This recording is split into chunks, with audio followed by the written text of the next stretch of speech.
こちらはウィリアム・クリスティの2015です。つる仕立てにしていましたが、毎年春に大きく枝枯れしてしまい、今年はとうとうブッシュ仕立てになってしまいました。全体像としてはこんな感じです。8号鉢です。ブッシュ仕立ても可愛いです。お花を近づけましても、香りはほぼわかりませんが、お花持ちするバラだったと思います。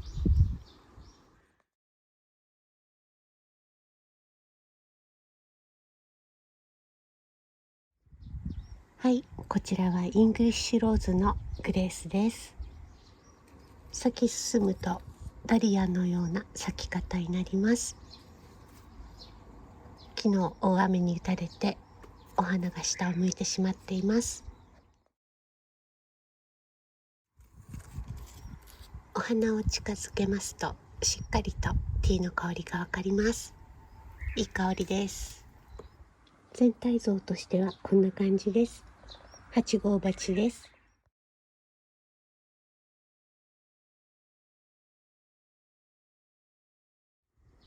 はい、こちらは川本純子先生のブルームーンストーンです。全体像としてはこんな感じです。8号鉢です。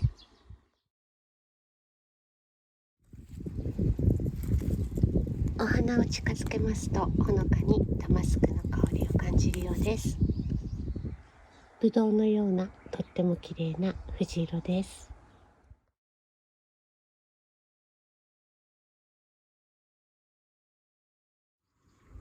はい、こちらはアプリコットドリフトとアイズフォーユーの子供です。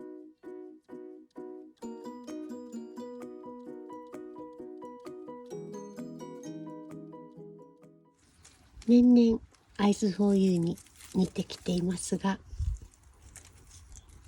花びらの真ん中辺にクリーム色が入っているのと、あと花びらのピンクのぼかしが強いかなという気がします。お花を近づけますと、これまたとてもいい香りです。アイズフォーユーよりも少し柔らかい香りのような気がします。全体像としてはこんな感じです。現在6号鉢です。お花つきもいいようです。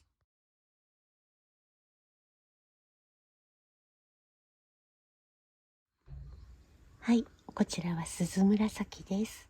2018年にブルーフォーユーの未生として誕生した子です。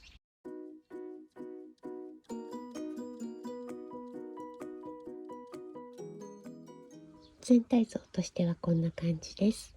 現在6号鉢です。ブルーフォーユーのミニチュア版という感じで本当に可愛いです。お花を近づけますとしっかりとブルーの香りを持っています。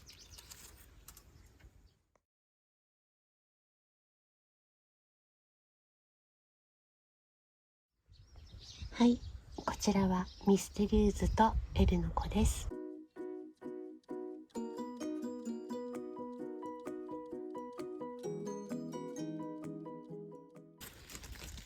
お花を近づけますとティーのとてもいい香りがしています。全体像としてはこんな感じです。現在6号鉢です。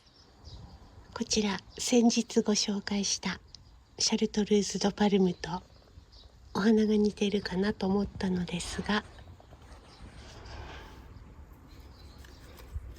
こちらの自作バラの方が桃色が強いようです。それと香りが全く違いました。シャルトルーズ・ド・パルムはダマスクにブルー系も感じるのですが、こちらの自作の方は完全にティーの香りです。よく見かける感じのバラが咲いたなと思いましたが、実際比べてみるといろいろと違う詳細が違っていて楽しいです。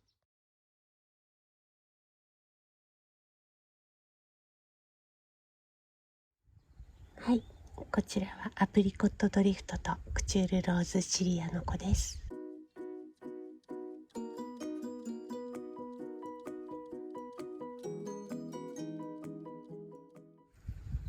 赤い花びらの内側に黄色が入っています。全体像としてはこんな感じです。フリフリのお花が可愛いと思います。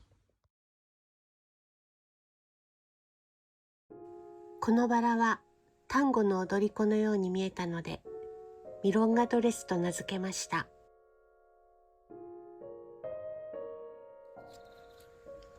お花を近づけますと、控えめですが香りもいいと思います。ハーブ系の香りがしていると思います。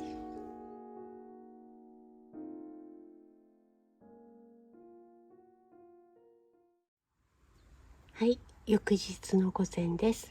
お花が完全に開くとこんな感じです。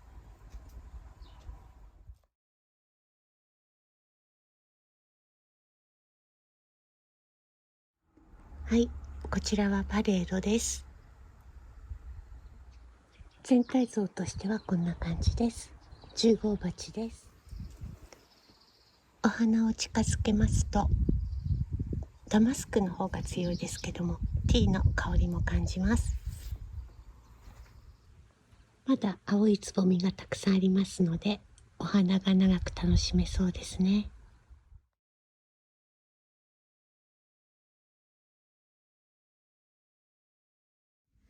はい、こちらはジャクリーヌ・デュブレです。毎年コガネムシに食べられて、お花が穴だらけになってしまう子です。お花を近づけますと、柑橘系ではないフルーツの香りがしていると思います。全体像としてはこんな感じです。8号鉢です。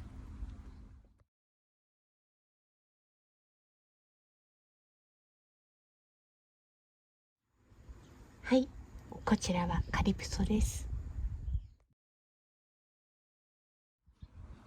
全体像としてはこんな感じです。8号鉢です。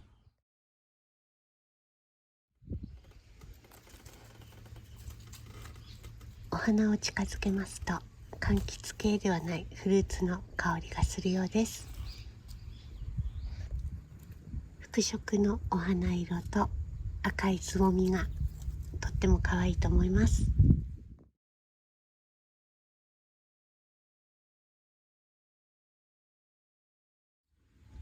はい、こちらもとってもいい香りがしております。マヨです。全体像としてはこんな感じです。8号鉢です。お花を近づけますと、深いダマスクの香りがしています。花枝が長くてかなり横に広がるので、適宜小枝支えなどでまとめています。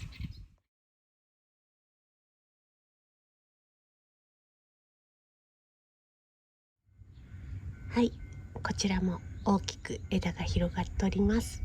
ヘレンです。全体像としてはこんな感じです。8号鉢です。お花を近づけますと、シャボン系の甘酸っぱい香りがしていると思います。花枝が長くてしっかりとしているバラです。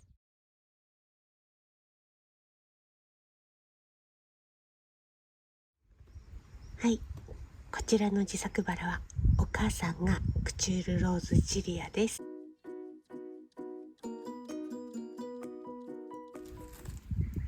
お花を近づけますと、ほのかに柑橘系ではないフルーツの香りがしているようです。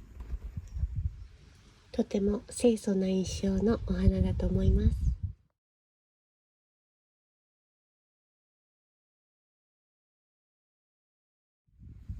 はい、こちらの自作バラはカーディナルヒュームとペネロペイヤの子です。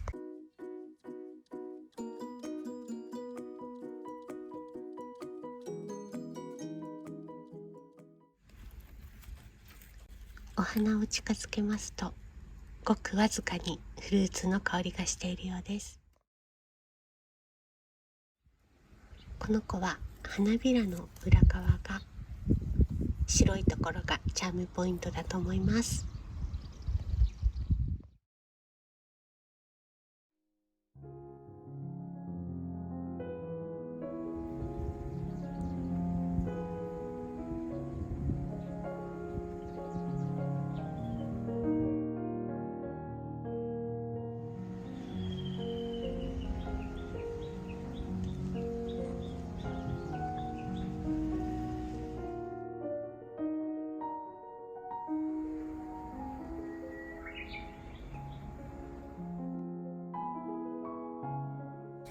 最後までご覧いただきありがとうございました。それではまた近いうちにお会いしましょう。